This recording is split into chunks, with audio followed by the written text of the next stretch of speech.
So moving on to our number 3 today, which will be Sandra Meixner from lovely Germany, Bremen. Sandra is the Director of Operations of the Bremen facility, and she's the Global Regulatory Compliance Manager at Intertek Food Services GmbH Limited. Her presentation will be about honey adulteration and honey crystallization kinetics. A little bit background about Sandra. In the last 10 years, she has been working in different roles and positions within the company before she became the global program manager. The ATIC Food Authenticity Services and the global business line food is one of her things, which means she works on the development and implementation of food programs like traceability, vegan or allergy management, including tasks such as auditing, inspection, and testing. She is a trained food chemist. She is a certified food chemist. She studied in Hamburg University. Before she worked at Intertek, she also used to work at Langnese Honey, which is, if we have Germans amongst us, the #1 honey we have in our country, where she was the head of quality assurance and food law. She also used to be the head of quality assurance and quality management at Alfred L. Wolf Company, a B2B business. And I am going to hand over to Sandra now. Thank you. Thank you, Daniel. As said, honey is my passion and following me since more than 20 years in my career. So I'm really happy to be here and talk about our different experiences. So I have the honor to talk about 2 important topics today, honey as a pure product and possible adulterations and also detection possibilities that we have. And on the other hand, a natural phenomenon, the crystallization. So what are the influencing factors and what does this mean for the production process that we already heard a little bit on before? But I want to start with some pictures. We have seen great ones from Macedonia. Thank you, Vesna, for that. Because it's an amazing product. And you can see on the upper left side how the bees are capping the comb, which shows that the honey is ready and ripened. And the beekeeper is decapping the comb again and puts the frame in a centrifuge or however this is done at the beekeeper level and to fill the honey in jars. And this already shows that honey has a wide range of sensoric properties, really depending on the origin. And here you can see the different already in colors. Sandra, and this, sorry, we can only see your first slide. Oh, okay. So you can see the different colors now of the honey tubes. As said, the colors can already range from very bright to very dark.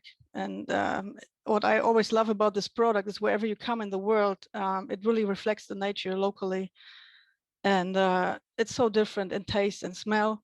And in every region, the customer expectation for honey is different because usually it's based on the experience, what you have locally available. So the challenge is there, and honey can be differentiated, just to start with some theory about it, by the source of origin, where the bees get the food from.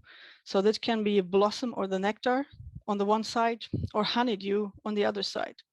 And honeydew is an excretion from insects or secretions from plants that are also sweet. But this has an impact on the analytics and also on the physical chemical properties that I show later. The other differentiation is by the way of the removal from the comb, but this does not have an influence on our topic today. So let's have a look at the composition of honey and the main quality factors.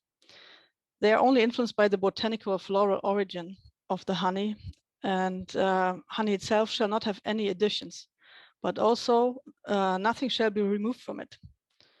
So that also comes to the question of filters. That's why I was asking. It's really a question how deep you go with your filter size, which means that, of course, also no chemical or biochemical treatments are allowed to influence the honey crystallization. And most important are the sugars and the water content. They are regulated with limits for fructose and glucose and a max limit for sucrose. And a higher water content than 20% would even lead to fermentation anyway. And the electrical conductivity is the parameter to distinguish between blossom and honeydew honey. The enzyme diastase is added by the bees to invert sugars to the monosaccharides and has a minimum limit here. And HMF is an indicator for heating or long storage. That's why it has a maximum limit of 40 ppm. But now we have a closer look at the sugar spectrum. As said, the most important sugars in honey are fructose and glucose. Together with water, they form the biggest part of the honey. Disaccharides can appear at a lower amount and sometimes even trisaccharides. And malacitose is a very special sugar because it's crystallizing very hard, and honey containing this is known as cement honey because it's really hard. So we have figured out one of the most important factors for crystallization. It's the glucose in combination with the fructose, because the glucose is responsible for the crystallization. That's what's crystallizing. And we usually use the ratio of these two sugars to have an idea about the tendency to crystallize. And to give you an idea about the range that can occur in nature, I show you some values of special types of honey. And probably a lot of people know acacia honey, and we heard it's in Macedonia as well. This honey is known to stay liquid for a really long time. And when you see the FG ratio that is above 1.55, you know why. And the other extreme end is rapeseed honey. I've seen it crystallizing in the camp already, because it usually has a FG ratio of around 0.9. This means if you want to have a jar of these type of honeys, you can't change the natural characteristics. You have to work with what the nature has given us.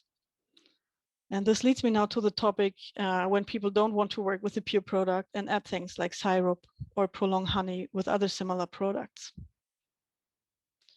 So we talk about crime-motivated adulteration, and this is the challenge that we are facing in the global trade. From statistics, there's more that honey traded globally than there are bees available to produce it. With this risk, honey has to be tested for a lot of parameters during its way along the supply chain. This is not a question of food safety, but really more about food fraud, which is economically driven and costs the industry billions per year. Several publications show that honey is a high-risk food when it comes to fraud. And being a high-priced food product and available everywhere with relatively low costs and investment, it's exposed to this risk. So, is adulteration done, and for what reasons, and how can we detect it?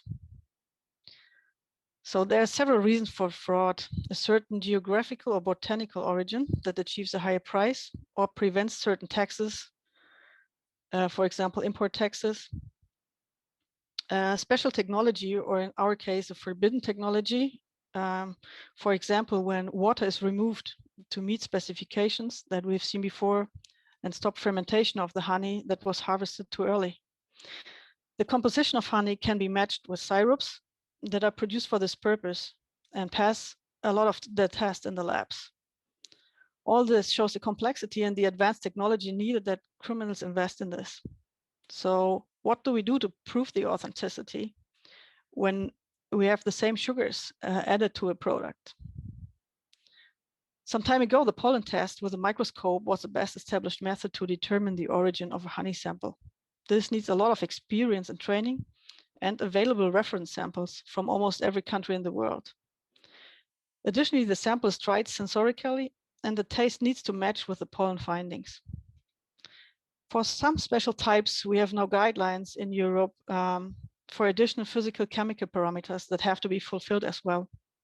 You can see here the required tests for sunflower honey and the acceptable ranges. But overall, this is not enough to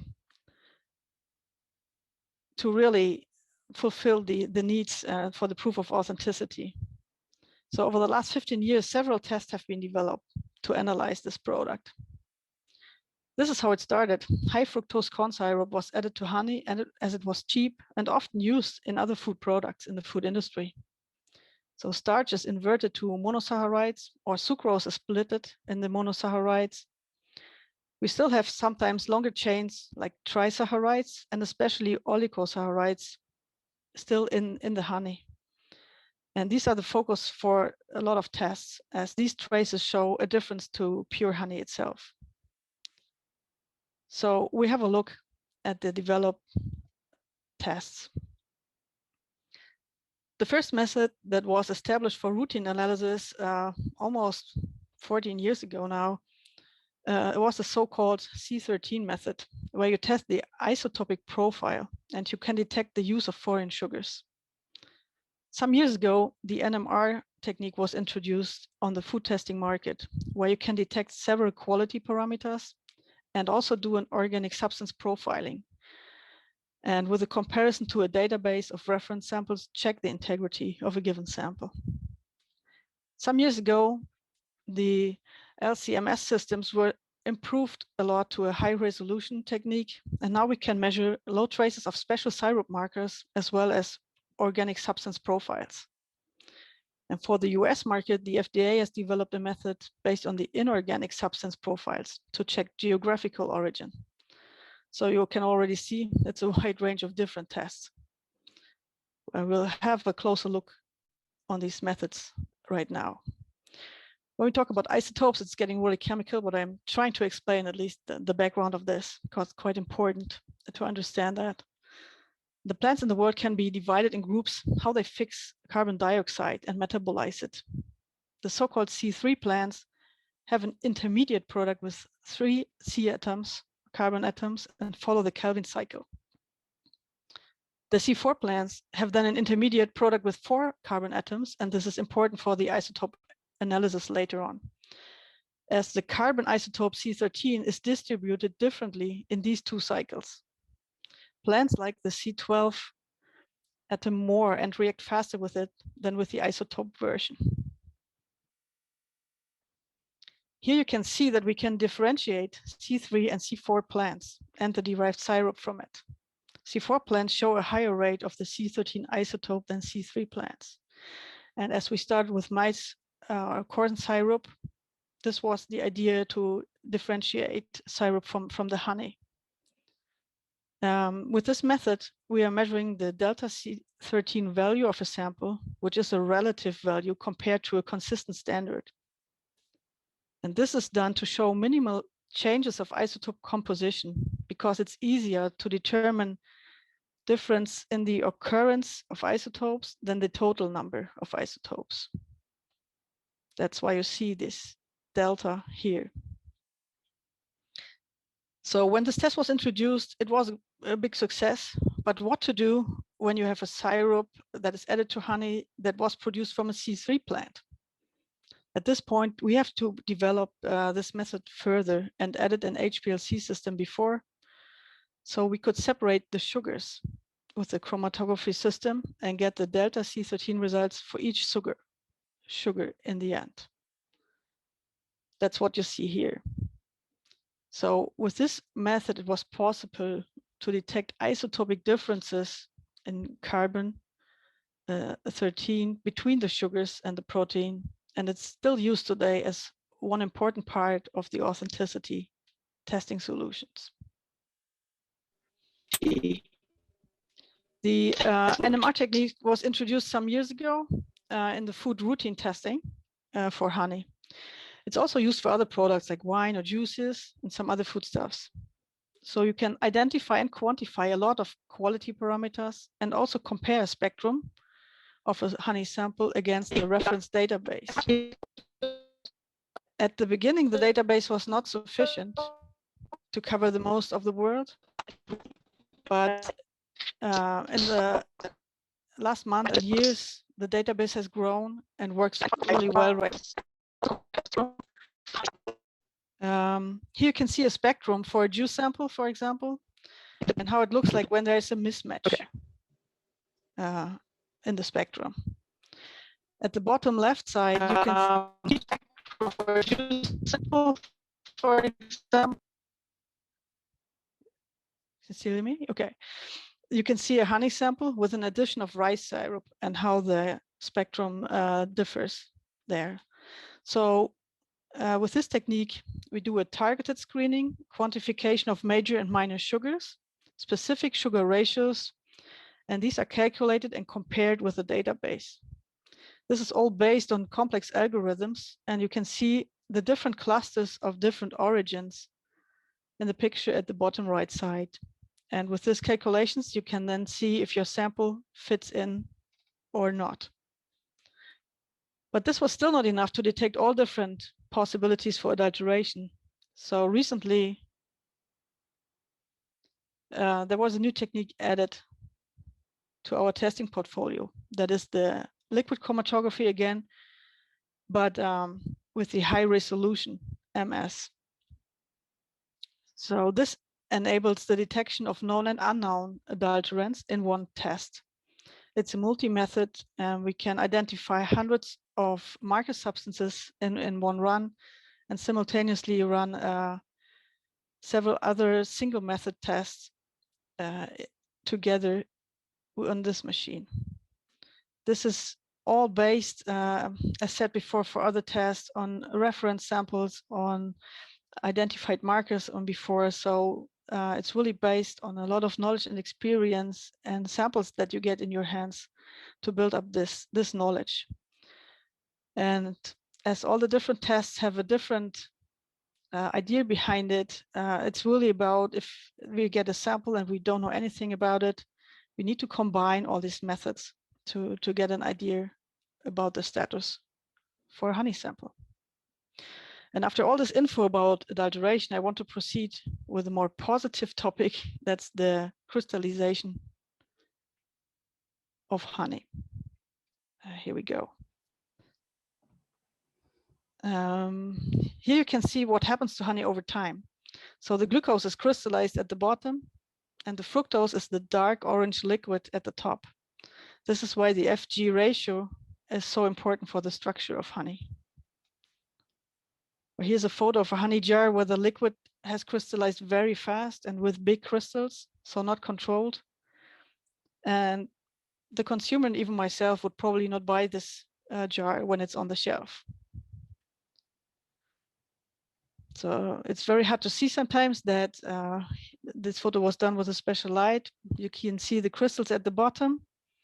And this is how it usually starts in a honey jar. But you can also see the small crystals here in the liquid phase. This photo was done with our CRESC box that I explain later, but you can see the small crystals in the liquid phase now really good. Some theory about the crystallization. So honey is a supersaturated sugar solution, and the crystallization happens naturally. This graph shows the solubility curve in relation to the temperature. Until the lower line here, sugar is solved in the water, and this is more the higher the temperature is. We all know this from tea or whatever you drink. Oh, sorry. In the level zone up here, the crystallization starts spontaneously. But in the metastable zone, this is between these two lines here, where most of the honeys are in, it technically should crystallize, but physically it doesn't, because the system here needs to have an activation energy. And this can be any kind of starter, for example, a crystal or some beeswax, or, and that happens very often, tiny air bubbles in the jar. You can also see that when you pack or fill at 40 or 50 degrees your honey in the jars, and then you store it at 20 degrees, crystallization could happen spontaneously because of this temperature difference. So I want to have a deeper look for the influencing factors that causing this. We talked about the FG ratio. I want to keep it short. Just as an orientation, I would say below 1.15 FG ratio, and especially with the total glucose content more than 32%, the honey has a strong tendency to crystallize. And the other way around, where I would say a ratio of more than 1.2 is good for liquid honeys. The water content is not really black and white. It's a little bit difficult, but when you relate it to glucose, you can see that you have a lower trend for crystallization below a ratio of 1.7. And above 18% of water, you dilute your system more and more. That's why you have a lower crystallization trend. And below 15%, you have a higher viscosity and less osmosis. And this all leads then to a lower trend. And what we found out over the last decades is that the best temperature for the crystallization is around 14 degrees Celsius. And above 25 degrees Celsius, it is almost not happening. But you have to be careful with the quality then and not store the honey at this temperature then for too long. As said before, with the presence of seed crystals or initial nucleus, the crystallization is accelerated. We will hear more about the controlled crystallization later with Sylvia. Here I just want to mention some possibilities coming from the bees themselves or from the outside.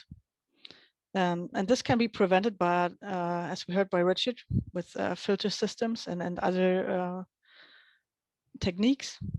But important for a good process is then how to handle the blue marked factors. Air bubbles, crystals, and wax need to be controlled throughout the process to have a long liquid time for liquid honey. And this can be done by things like temperature settings, pumps, and steering equipment. The packaging itself also has an influence on crystallization. The optimal form would be a ball, but that means the less corners, edges, or notches it has, the better, because the air bubbles can't be trapped here and the crystals don't have the chance to bind. For any kind of plastic, the roughness or unevenness of the surface is a topic because of the same reasons.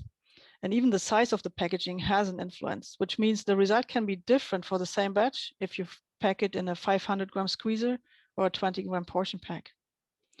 You can imagine it's very good if you have a look at this beer. That's really favoring crystallization. But back to the process. Honey technology in general has several elements which do not appear all and everywhere, but I've seen so many production facilities over the world want to mention what is possible. It all starts with purchasing, and then the drums are stored in a warehouse, which is usually not temperature controlled. When a batch is defined then, and the drums of raw honey are collected, they come in a heating or a warming room to warm the honey at least so much that it can slide out of the drum. Sometimes big parts are still crystalline, and in order to pump it, the big parts have to be broken with a breaker or crusher. And when the batch is finally in the tank, it is heated to melt all the crystals and to homogenize it. Now you can sieve or filter it to remove foreign bodies. And sometimes, especially packers, have a degassing step now before the packaging or filling to remove the air bubbles and prolong the time for recrystallization of the honey batches. And then the final product is stored, probably under more controlled conditions. So in a summary of the steps and honey processing, we have parameters which can be influenced before the production. That's the FG ratio, water content with a specification. You can test the crystallization tendency, and you have to choose the right machines and equipment for your process. And during production, you have to control things like temperature, the pumps, the steering equipment and speed, and you have to have a look at your cleaning process to avoid wax, air, crystals, but also maintain the quality of the honey. And after production, look at your packaging type and your temperature. The problem I always faced in this is, how do I measure, at least semi-quantitatively, and estimate the tendency for crystallization of a honey sample? And we had an idea. We call it CRESC, but it's a box, and you can now make sugar crystals visible before you can see them with your eye. For example, when you make decisions about processing and releasing the honey, and you don't really know if the honey indicates crystallization tendencies. So it's not only the approval and processing for application, you can also use this if you buy a new machine, or if you want to buy a certain honey batch. because the consumer demands on the product they consume are increasing, and every producer faces this challenge of getting the best out of his product.